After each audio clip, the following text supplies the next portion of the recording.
È entrato qui arrampicandosi dalla rete del giardino con un martello, un grosso martello in mano, che stava tentando di sfasciare la vetrina.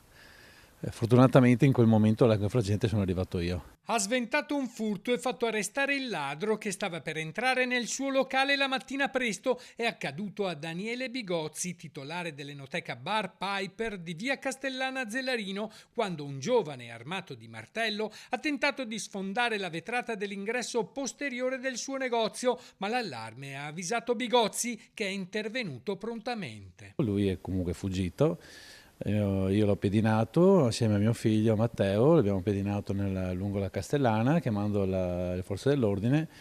Tempo una decina di minuti siamo riusciti a intervenire e bloccarlo, insomma, e loro l'hanno arrestato. A novembre padre e figlio avevano sventato un altro furto, stesso copione. In quel caso avevano fatto catturare un ladro seriale con alle spalle numerose spaccate in centro a Mestre con la tecnica del tombino. I furti per questo locale, nonostante le contromisure, stanno diventando una costante. Negli ultimi 2 anni abbiamo già subito 7-8 furti, negli ultimi 7-8 che siamo aperti superiamo i 15. Per i titolari di questo esercizio, lavorare in questo modo sta diventando insostenibile. E sei sempre sul chi va là. Poi ultimamente, una volta venivano di notte, banalmente, un classico, no? Che la notte alle 4 del mattino suonava l'allarme.